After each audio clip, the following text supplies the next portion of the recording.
Fast start for Simmons of Utech, also going well. Williams of Utech. Could this be a Utech 1-2? It's Megan Simmons throwing to the line here. On the outside, running past Russell GC Foster College. But Megan Simmons over the final barrier. She wins it at a canter, along with Chanel Williams. So 1-2 for Utech in the. So they're off. It's a good start by McCarthy of Utech. Challenge now comes from Williams of St. Jago. And then outside Simmons of Utech. Going to the line now is going to be a win from lane number 3. And that's Megan Simmons of Utech. 13:59.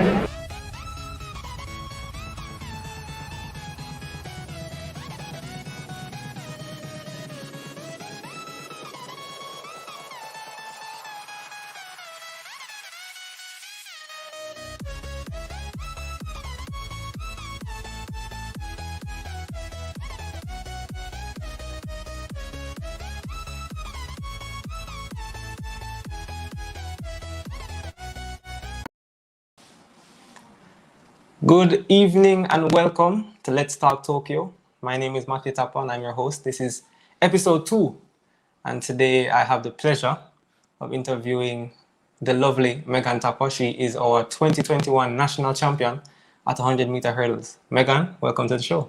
Thanks for having me. So Megan, before we talk about Tokyo, I'd like to get into a couple of stuff about your early life, as we did in episode 1. So we're going to start with prep school.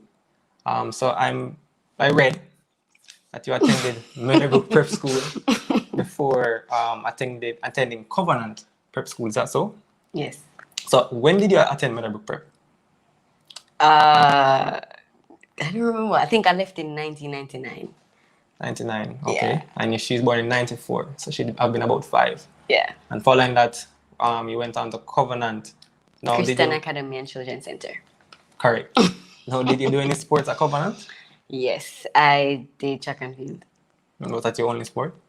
Yes, because my mom was determined not to allow me to go for swimming. Okay. Sorry, Mom. All right, so you did track and field. I have a video here from your prep school coach. That is Mr. Winston Key. So if we can get that video now, Mr. Producer, that would be great. I have known Megan at that time, Megan Simmons, when she was I want to say a little girl. At that time, she was at the prep school level. And I discovered her at PE. I noticed this little young girl, very small, and she was working hard. Everything I give her to do, she was doing it very well. And I said, well, this little girl there, if I try with her, I maybe could get her into a champion, turn her into a champion. At that time, she was doing gymnastics and was doing very well at gymnastics. And I said, I told her at the time, tell your parents that I need to talk to them in regard to you coming to training for a track and field. She went and she spoke to her mother, and her mother was very reluctant in sending her to track and field because she was, I guess she was protective and she's a little girl, she was very little, but I noticed she was very active. However, cut a long story short, I get to her training and she was doing very well at training, and we move on to prep champs. So I took her to prep champs and she did a number of events at prep champs, and one of her individual events was the long jump. That year she was doing the class 1 long jump and she was in the final. Now, at that time I must let you know that Megan was very small. She was the smallest person in that final. And I remember there was a young lady from Idle. When she make it be her, it was her point of duty to stand up beside her and to be saying, what about why this little girl is here? And she, every time, she jumped exactly in front of the Idle girl, and the Idle girl would walk past every time. However, that year, Megan won the long jump, won her first gold medal at prep champs. I was, of course, very elated. She was so small, but of course, it was a young lady with a big heart. And from there on, she has been going on and on and on, and I follow her progress through high school. When she went to high school, she started to do hurdle, and I was even saying, oh, this little girl is going to go over the hurdle because she's so short and small. Well, from there on, she has been going on and going over the hurdle until now. And I know that Megan is a person with a big heart, and whatever she's set out to do, she's going to do it to the best of her ability, and she's going to do it well. I wish her all the best in her endeavor, and I know this is not the beginning. She has been there already, and she is going to be making more stride. So Megan, pick up yourself, whatever you are doing, continue to do it, and of course I know we'll hear more about you as the years goes by. Okay, and we're back. So that was a message from your prep school coach, Mr. Winston Keys. Now, clearly you're a good athlete, long jump champion in prep school. and now you're doing hurdles. So what I wanted to ask you next was, if you can recall from your prep school endeavors, what do you have any memorable, like what was your most memorable moment even competing back then? Does anything stand out? Yes, what stands out to me at this moment is going for the long jump semifinals. I don't remember what you call it in long jump, but the attempts that you make before you make the final, that's where I was. And I think it was probably my second jump, and I wanted to do something really big because I knew that my coach and I had something special prepared for this competition. At the same time, I was actually still a gymnast, fully in gymnastics, preparing for the 2012 Olympics in London, and I flipped over in the pit. That's interesting. Ladies and gentlemen, she flipped over in the pit. All right. So that's something we actually didn't get into. Gymnastics. You said you were preparing for the 2012 Olympics, but we're talking about prep school here. Prep school is between grades 1 to 6 in Jamaica, if you're unaware, and that takes you till about age 12. How does one prepare for an Olympics in the prep school? Well, as you might have realized, gymnastics is completely different than what Jamaicans know sport to be. You start, well, no, it's actually the same, because in track and field in Jamaica, you start really young, you nurture and you grow, but you go to the Olympics when you're like in your 20s, because that is the caliber of athletes we have in track and field. However, in gymnastics, because it was a brand new sport to Jamaica at the time, the only athletes who they had, or gymnasts who they had, was me and Shani Gentles. And so we were, although young, about 8 to 13 at the time, were working hard to make our dreams come true as Olympian gymnasts. Wow, that's interesting. So instead of becoming an Olympic gymnast, you decided to go the hurdles route. Thank God. All right, so an interesting change. All right. So from Covenant, you moved on to St. Andrew High School, and this is when you stopped gymnastics, correct? Yes. Okay, good. When did you start track and field in high school? In high school, I tried out for the track team in first form, because even though I won long jump, I wasn't on any coach's radar. I don't know if it's because I was short and they thought I hit my cap or what, but no one recognized me. No one was interested in getting Megan on their team. So when I tried out, I was just a little girl running up and down. And the next day I was sore. Despite doing gymnastics for 5 or 6 years, I had never experienced at the time being sore. And I was like, nope, not doing it. I love cheerleading. I love to be thrown 10 feet into the air, dancing and singing and, being around my lively friends. So I'll stick to that. All right, fair enough. So so when exactly did you say you started track again? Remind me. So I tried out in first form, never did it. And then in second form, my cheerleader friends and my father convinced me to join track and field. So second form. Okay, so second form would have been 2008, going to 2009 for you. All right. Did you compete in champs that year? I did compete in champs that year. I did the long jump. At the time, my mother's friend, Emmett DeCambray, took me under his wing.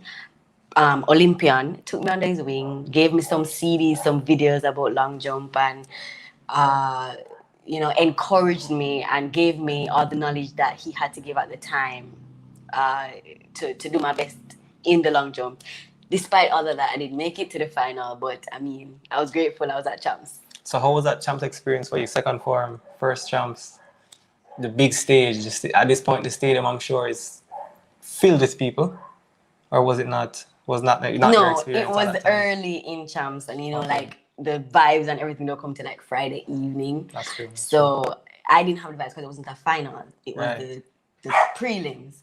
So So it was disappointing for me. The experience was actually disappointing because despite just joining the team, I wanted to do well because I'm a fighter. I am a competitor, as my father says. I know how to compete. And so it was disappointing that I didn't even make it to the final at the time. But I knew what I had to do for the next year. Okay, and so let's get into the next year. But before we do that, I have a message from the head coach, who was head coach at St. Andrew High at that time, that is Mr. Bolt. So if you can get that video now, Mr. Producer. Megan Simmons attended St. Andrew High School from 2006 to 2012. She started track and field late, in class 3. She's a late bloomer. When she was doing, we introduced her to the hurdles as a small athlete. She did fairly well in class 3 and class 2, which is 30 inches height of the hurdle. When she reached class 1, I had some hesitation because, you know, class 1 height is 33 inches. But in introducing her to the class 1 height, she took it on like duck to water. And she did very well. She also made the World Youth Team to France in 2012 or 2013, finishing 4th in the finals. If I have Megan's determination is so evident. If I have one word to say about Megan, is her determination. She's a very determined individual from school days, and any challenge that was given to her, she tried to conquer it. And that was a very good sign. And she's a very good motivator. So I know that Megan would go, if she stick with it, she'll go places. And I'm very happy for her. Cleaner back. So that was, of course, Mr. Bolt, who was the head coach at St. Andrew at that time. So 2009, you did not make the long jump final. 2010, however, it's a whole different story. Now, when exactly did you start hurdles? I began hurdles in the preseason of 2010. Was it the preseason? No, I think it was in the middle of the season, 2010. I was at a track meet. I think it was Camperdown Classics to be exact. And I ran 100 meter. And as usual, I started really fast. But then by 60 meters, the girls beat me or caught up with me and moved away. And I was like, okay, yeah, I can't do this anymore. I can't take losing. So which event? I went to the assistant coach at the time and I asked her, no, it was an athlete, my bad.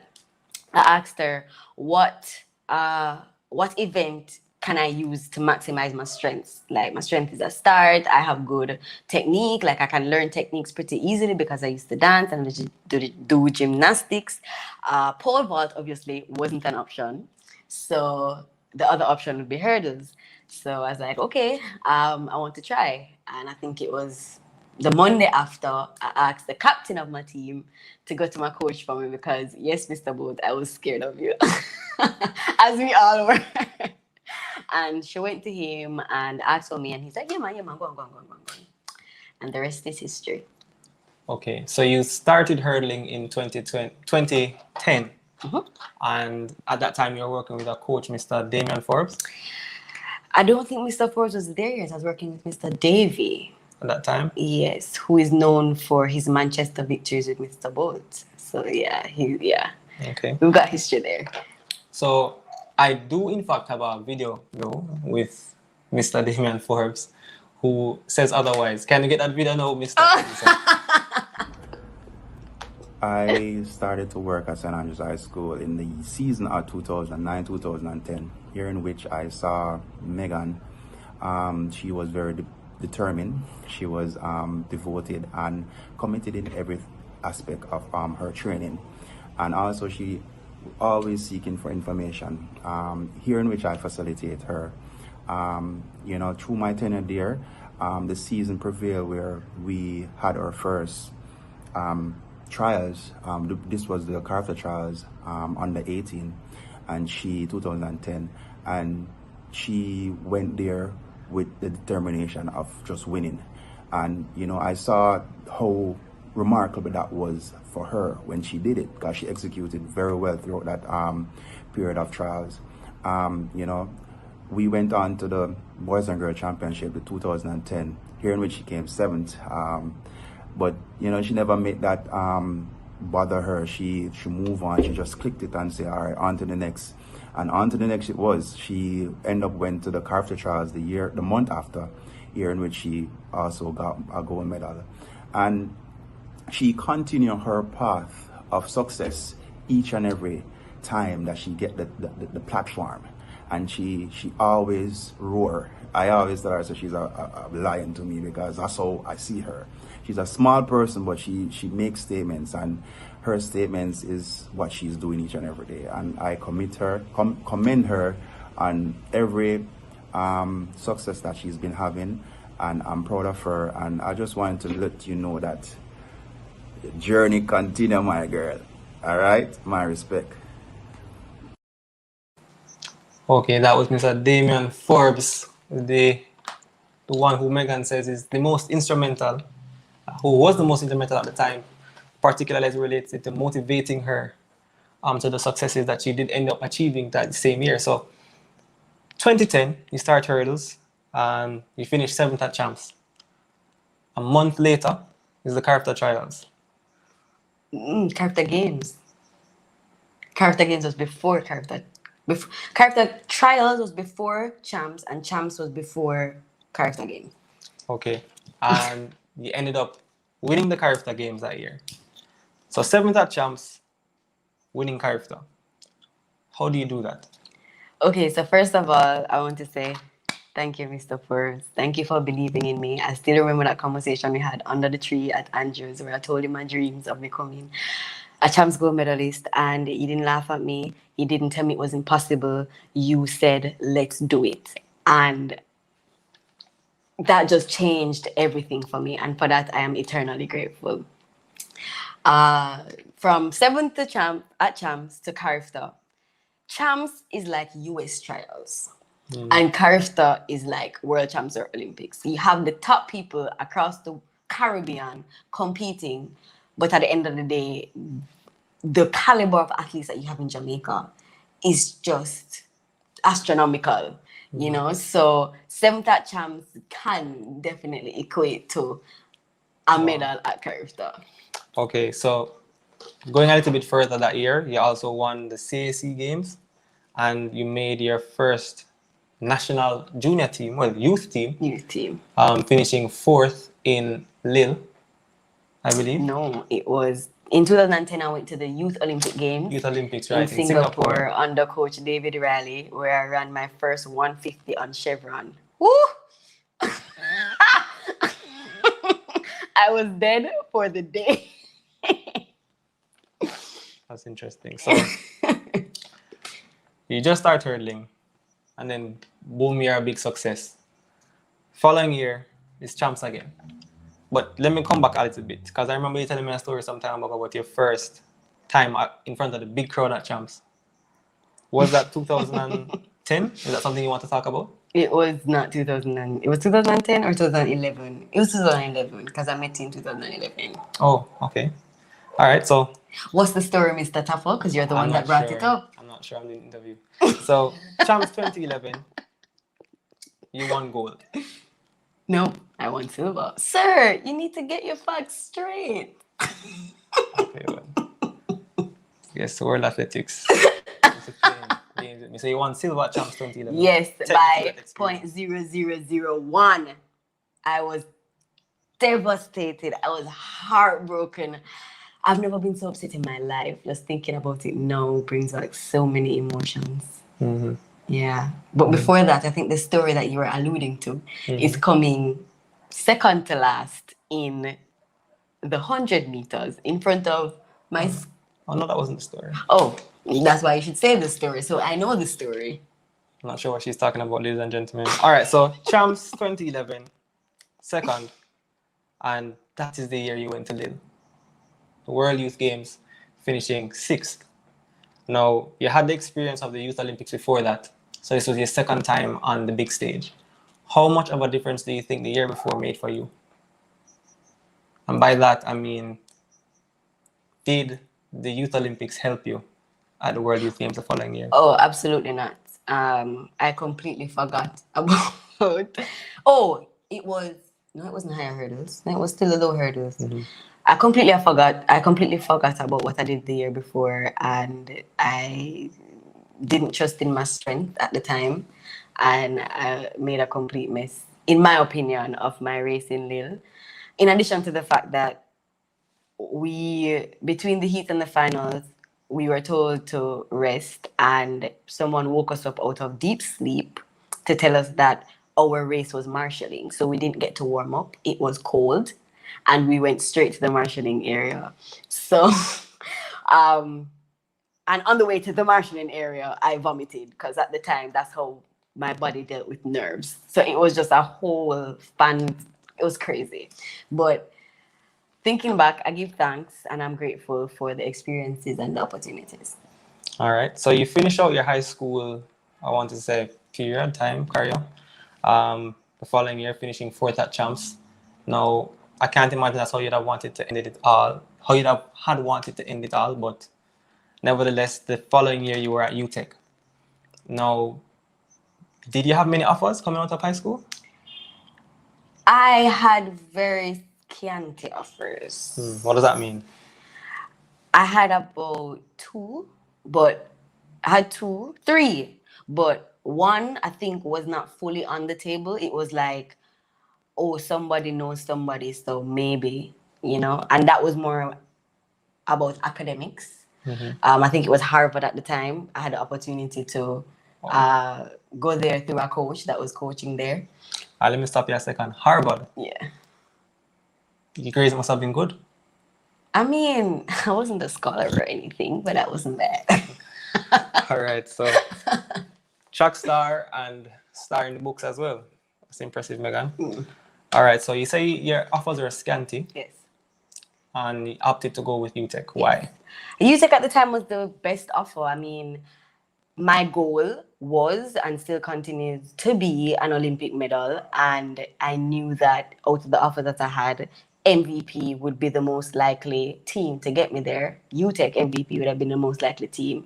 Even though I did well in school, I was never one to love academics. And so that wasn't at the forefront of a decision, academics. It was always, where can I go to achieve my goal of getting that Olympic medal? And Utech was the best option. Okay. And I'm so grateful. Okay, great. So 2012, you joined Utech. 2013, you won the national junior title. Did that mean anything at all to you?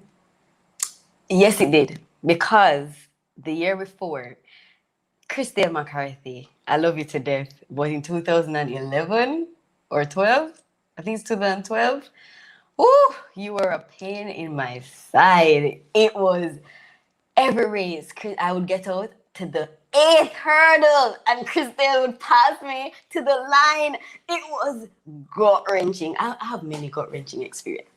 Many gut-wrenching experiences, but that played a large role. Christelle beating me constantly and me knowing that there's no way I could win.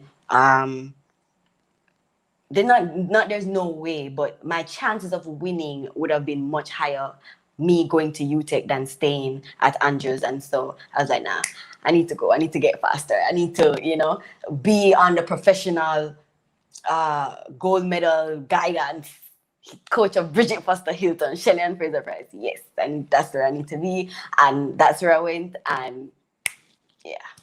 Okay, so winning that junior champ title meant to you then that you were now on the right track. Yes. To hitting your Olympic. Beating Christelle. There you go. Christelle McCarthy, shout out to you. Thank you for I love you. allowing us to be where we are today. So later down in the year, you had the senior trials. This is your first senior trials running with the big girls now. And I can recall I was on the cycle track. You were? Wow. Yes. I can recall I was on the cycle track. And you false started. Yeah. That race. Yeah. No, I can imagine you might have been confident going into that championship. But at the same time, confident in that you're just coming off of a junior national title. I'm sure you might have wanted to compete with the big girls at least.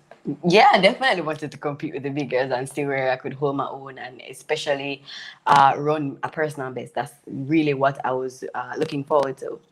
at the trials. Yeah. Okay, so the DQ then, it hurt at the time though. Yes, I cried uncontrollably. I don't know if you guys ever had this experience, but I had it twice before, where you are not crying, but your body's crying. Like you're just a ball.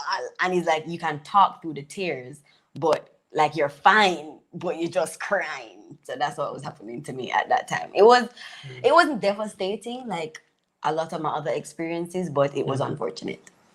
All right, second year at Utech, 2014. Once again, made it to the national championship.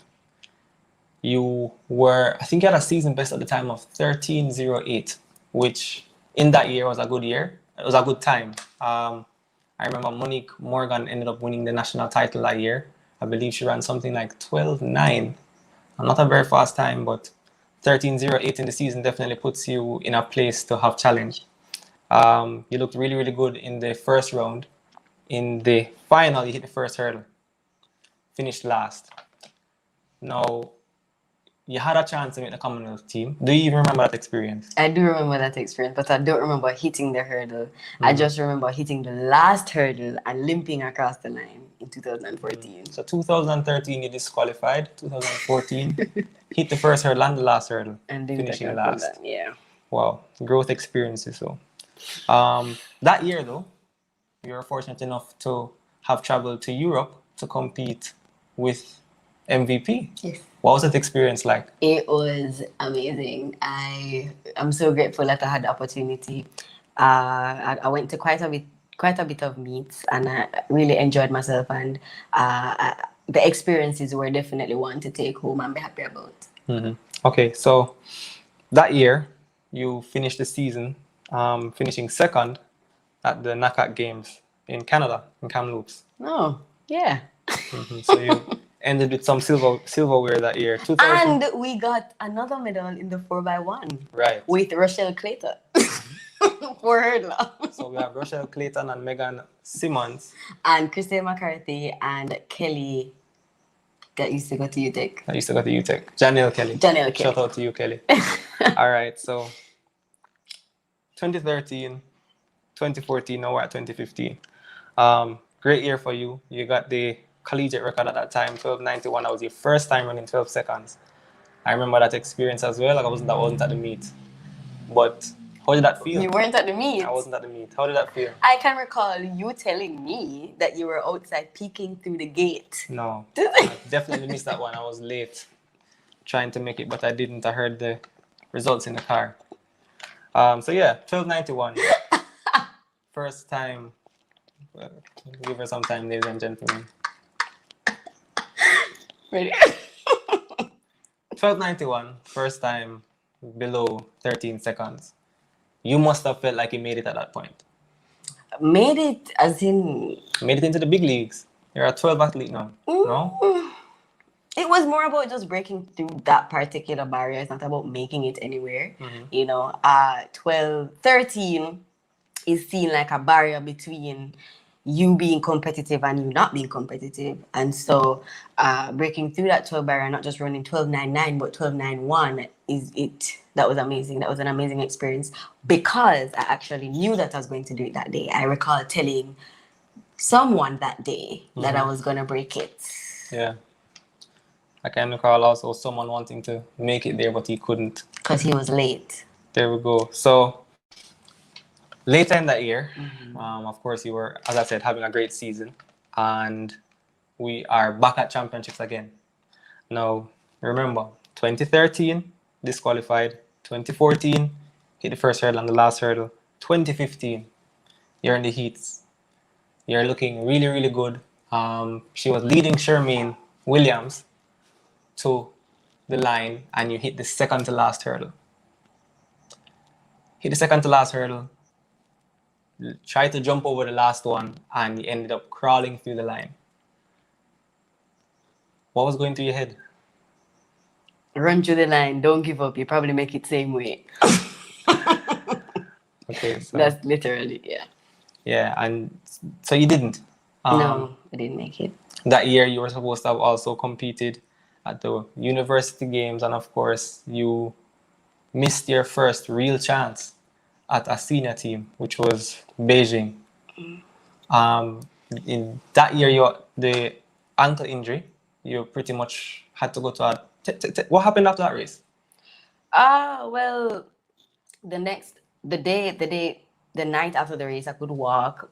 Obviously, in a little bit of pain, but it wasn't too bad. I was walking fine. I was in high spirits because even though I didn't do well at the trials, I still had opportunity to not only go to the World University Games, but go to Europe to have international races, and that was still exciting. However, the next morning, I got up, tried to walk, and I couldn't. The pain was excruciating. So I hopped to training, and I told my coach that I was feeling pain, and he said, get Megan to the doctor. So I went to see the doctor, did MRIs, my first MRI in life.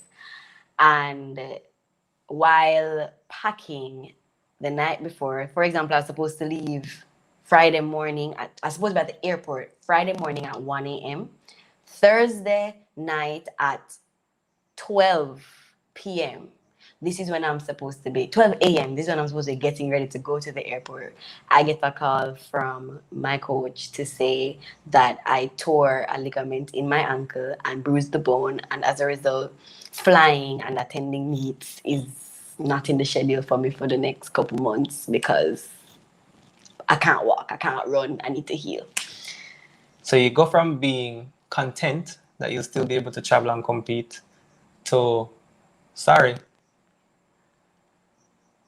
After packing, doing all I needed to do on the bad leg the whole day to find out that I can't go. That must have been hard. At that time, I actually felt an overwhelming peace from the Lord, and I'm just super grateful for that. I had, I think, someone there as well, and my mom, who were really, really, really, really, they did what they could, and it was enough at the time to help me to feel relaxed and not too pressured about the situation or not too depressed or upset about it. Okay, good. So someone else. Mm-hmm. So 2016, your ankle gets better. You're in a boot for a number of months. Your ankle gets better and you're able to train again. Then comes the pen relays. You get to pens, you fall sick. Yes, forgot about that. Yeah. So you have some really good insight there, Mr. Interviewer. Wow. I don't know, I did my research. So you get sick and you're at the pen relays. What was happening? What was happening at the time? So before I left for the pen relays, there was something going around in the house, but I don't really get sick, or I didn't really get sick at the time, so it wasn't really a bother to me, as well as I was focused on doing well at the pen relays. So I was doing all I could to just prepare myself for that, not minding the sickness in the house. Turns out that I traveled with the sickness to pens and basically was vomiting without control and diarrhea. Yes. Okay. Yes. So I can recall being on a call with you in the hospital. You can. Yeah. Mr. In the hospital. What was it? The day before the race? Mm-hmm. You got out of the hospital and ran 13:24 in the cold, finishing second. That was impressive to me, and I'm sure it might have been impressive to your coach, Stephen Francis, at the time, which kind of set you up for what was an amazing season. Later down in the year, a month later, you ran a big personal best of 12:86 at the Racers Grand Prix for third. Your, I want to say, big professional debut you ran against. Who was in that race? Can you recall? Kenny Harrison, Nelvis. So those are a couple of names already in the race. 12:86. This is June 11th, 2 weeks before trials. You're ready. We get to the national championships. 2016, you're a national champion. Take us through that day, if you can, or in a summary. Well, how did you wake up feeling? Did you know that you were going to win? Yes, I knew that I was going to win that morning. I planned my speech, sat in the mirror and said my speech and everything. I planned the day and I ensured that I did everything that I was supposed to do to the T. And yeah, I felt there was something in me that knew that that day was going to be a wonderful day, and I didn't allow anything to come and change my mind. So a lot of things would have happened on the day, and one thing I remember is walking out onto the track and twisting my ankle really bad. Like, this is before the final, walking out to the lanes, and I'm like, you know what, Satan? You're not getting the best of me today. No matter what, I'm going to go out there and I'm going to do my best. And thank God, my best was good enough. Okay, great. So you're national champion 2016, heading to your first Olympic Games, first big senior team. And by big senior team, I mean either World Champs or Olympics or Commonwealth. How does it feel? You're in Rio now. How did Rio feel? How did landing with the Jamaican team, knowing that you are the national champion, feel? So first of all, I didn't land with the Jamaican team. I landed with MVP. Right. Who, might I add, we had a truckload of champions. So me being a national champion, in the way that I became national champion, wasn't enough to give me the backbone that I thought I needed at the time. And so I actually thought that I snuck onto the team. In hindsight, that's how I would explain my feelings. I felt like I snuck on the team, like I didn't deserve to be there. And I feel like that's how I performed. You know, I didn't perform thinking, okay, if I just go out there and do what I can do, I'll be fine. I went out there thinking, okay, I need to do more. I need to be better. Nothing is good enough. And putting that pressure on myself, I found myself crying, like bawling in front of the mirror before my semifinals, because I couldn't handle the pressure, and no one I spoke to gave me the peace that I needed to just run. You know, I mean, they told me, but in my mind, I'm at the Olympic Games. Me, Megan, just running is not enough. I need to be different. I need to be, you know? And so, yeah. So 22-year-old Megan feels as though she's not enough, although she ran 12:73 at the national championship. However, moved on from that experience. 2017 now comes, and you make yet another senior team in a super fast 12:68. 12:63, I stand corrected. to finish second. Making it to London, was it?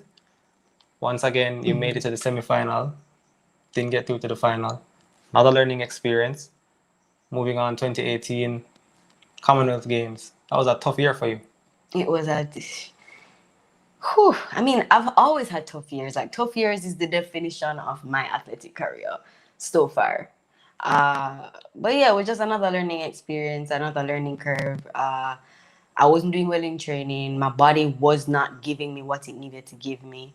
I went to the Commonwealth Games with high hopes, as you could have seen or heard in my interviews that I did before the races, despite not doing too well in training, because, you know, you have to think positive to perform positively or to perform well. So that's what I was employing, but it just wasn't enough at the time. And despite being this close to a medal at the Commonwealth Games, it just wasn't meant to be for me.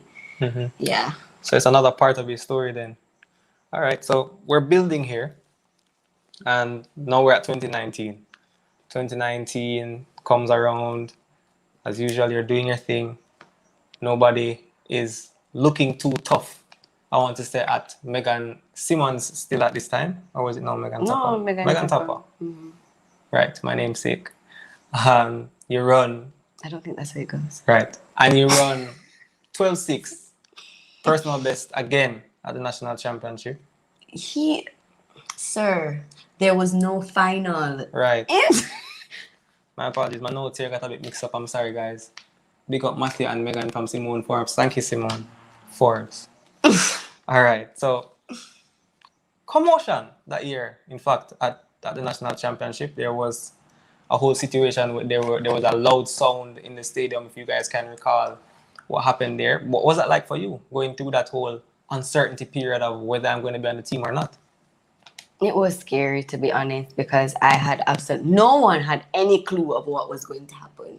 People were just picking at straws. People were just, thinking, saying, I think that's going to happen. I think that's going to happen. Up until Daniel ran and won the Diamond League in London, no one actually knew who was going to run at the World Championships for Jamaica.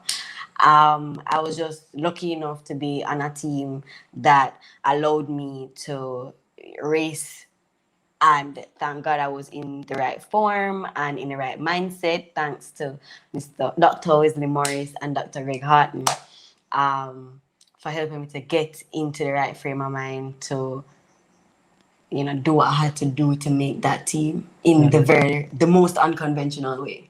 Okay, so 2019, you're in Doha now, World Championships, and you ran a very impressive 12:61 in the semi-final. He got it right.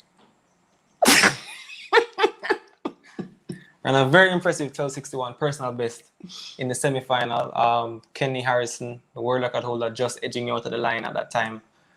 I can imagine your confidence must have been through the roof after that race. So this is the third time I think I've had this thought in this interview where, to me, the past doesn't matter. It's what you do next. So I'm always looking to the next situation. So after that semi-final, I didn't think, I ran 12:61, or I was beside the world record holder, or I came second in the race. It was just, I did what I needed to do. The walk from the track to the warm-up track is extremely far. I need to do it as quick as possible in order to get a little bit of rest, get a little snack, and warm up effectively for the final that was coming up. And so that's all that was on my mind. Okay, interesting. So 2019, the final. Sorry, there's a mishap. Sorry, at the start of that race. Led you to being unable to finish. Tears all around. That same year, you ended up leaving your camp, Utech MVP. Decided to go with Austrian Philipp Unfried, who is now your coach. How has that transition been for you? It has been amazing. Seamless. Just amazing. So 2020 was the first season under Philipp's guidance, of course. You had your husband at the time. Husband at the time. Your husband executing that program with you. Husband and wife relations in track and field, sometimes we see a lot. Especially in the hurdles. We have seen Sally Pearson, who was coached by her husband as well, and got the 2017 gold medal. Right, and we're seeing Tiffany Porter being coached by her husband. How do you feel being now amongst, being one of those persons? So let me ask. Sorry, it's a 2-point question. How do you feel being amongst those persons, and what is it like working with your husband? The second question got me excited. The first question is, how does it feel to be amongst those people? Well, to me, I never really thought about me being amongst them. What it was is I looked to them to say, okay, they did it.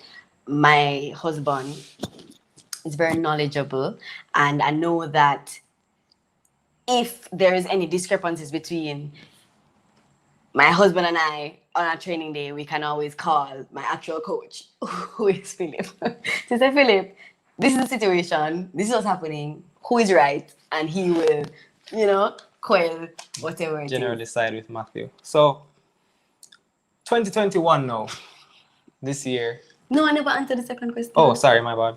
How is it working with my husband? Well, it's amazing when you get to beat him in a 60-meter for the first time ever. That's right. Also, please note, ladies and gentlemen, that his husband has been out of training for 2 years. He's been out of training the whole time he's been training me, and I could never beat him. I just beat him fair and square, and he just needs to get used to it. Right.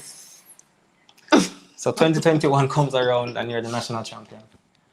You have defied several odds. I mean, nobody saw you winning that race. How did it feel to have accomplished that in a time that was so close to your personal best as well? I mean, I think we need to go back a little to in the season where I was supposed to go to the World Indoor Championship. No, yeah, supposed to train. We were training for the World Indoor Championships. It didn't happen.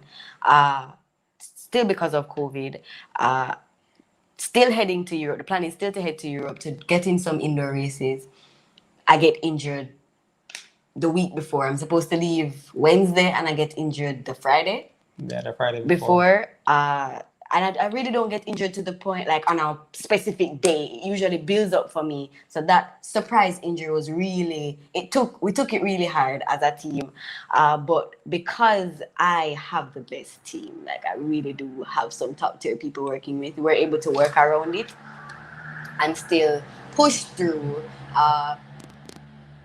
get better, heal, and like start training. And I went to Austria to my coach to be under him, and I learned so much, and it was just a brand new experience for me that I'm really grateful for. And then we came back to Jamaica for some races that didn't happen. I ended up, I didn't run at all in Jamaica, but I came back for races. And then before heading back to Europe again, I fell right before, I was supposed to run the Saturday and I fell the Friday. No, can't recall. Can't recall. This interview. But I think I fell like the Thursday or the Friday.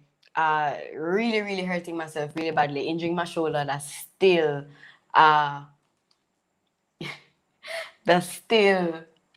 giving me problems. But despite it all, we kept it moving. I went to Europe. I did the races. I competed in rain, rain, 12 degrees, cold, excruciating cold. Felt like you're stepping out of an ice bath and going to run. It was around 13.7. So you understand. So I'm sure Mathue was like, what's happening? What is happening? I'm panicking because he panics. He's the panicker of the crew. Yep, you are. Anyways, but as we went along, it got better. As it went along, we got better, and they kept me motivated despite me wanting to just come back to Jamaica in the warmth after the Gateshead meet, where I felt like I could have done much better, but I didn't. They kept me motivated, and I continued, and I just hit a new mentality when I got back to Jamaica for the trials. I decided that,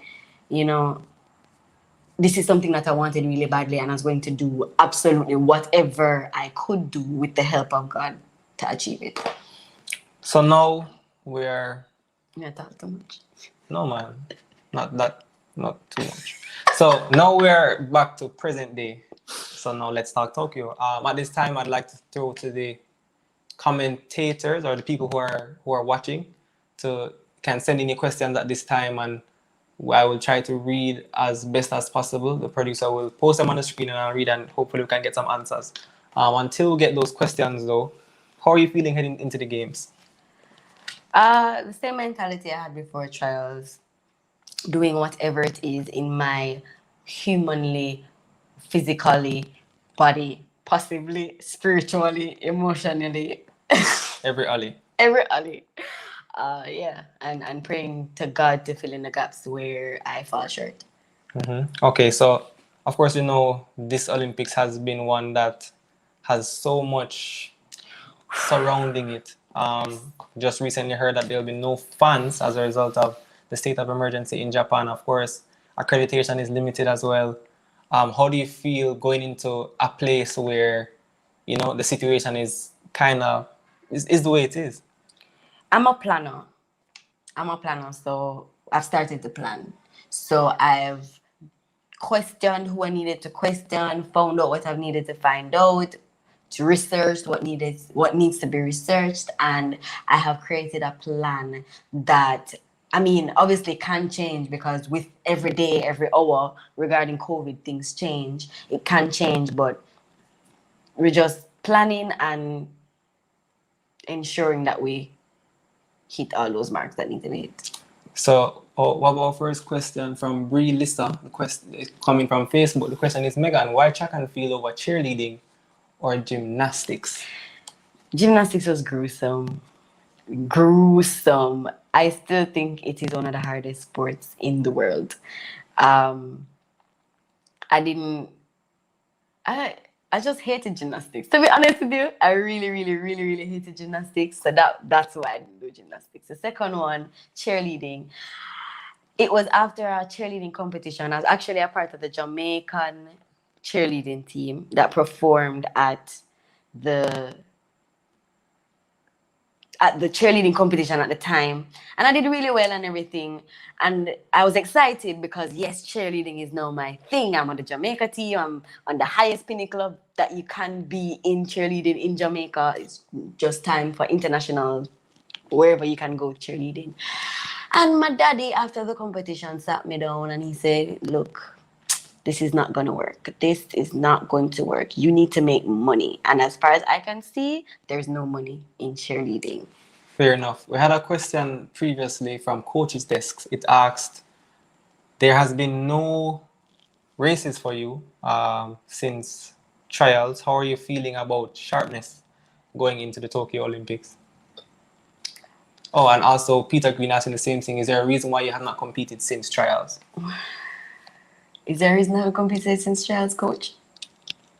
Well, from where I sit, I can tell you. So she was to have competed in a meet in Hungary. I believe it was the Gaila, I can't pronounce it. But as a result of some initial passport issues, thank you, Jamaica, was it PICA? So thanks to PICA and their systems, we were unable to get the passport in time. And as a result, there was a huge delay with getting the visas. So missed the Diamond League, missed the Hungarian meet. Once again, thank you to you guys. Next question, not a question, from Ricardo Cunningham. Ricardo Cunningham, actually a national representative previously, many times over, national champion at 800 meters and national representative at 400 meter hurdles, says, nice team to accomplish the dream.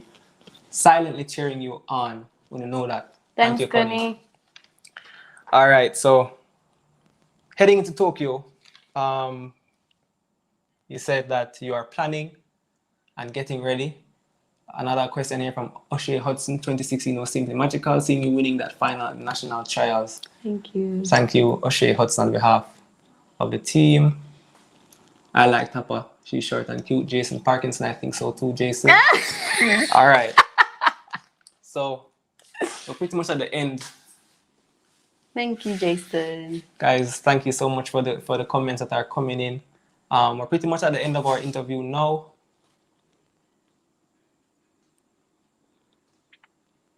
Thanks again, Connie, for your comment. Also, we got Natoya Gould, who we had seen earlier. This person, Nikisha Nelson, said, I always say if Megan had just a tad bit more height, she'd be a killer at the event. She has the heart of a lion. I really admire her for her drive. Her height is an obvious disadvantage, if you say so, Nikisha. All right. Kind of having a hard time keeping up with the comments now. My question, Megan, it will take 10 to over lower to win gold at Olympics. Your PB is 1261. Do you think you can get to your PB? Do you see yourself among the medals? Wow. Well, in my opinion, first of all, races aren't run on paper. And I don't know, Matt, has the Olympic final been run already? Apparently. So it will take 12.5, says Wilbert. Do you believe you're there? We'll see. We'll see. We'll see. Best hurdler in the world. Thank you, Jason. Oh, all right. So thanks. We're going a little bit over the time.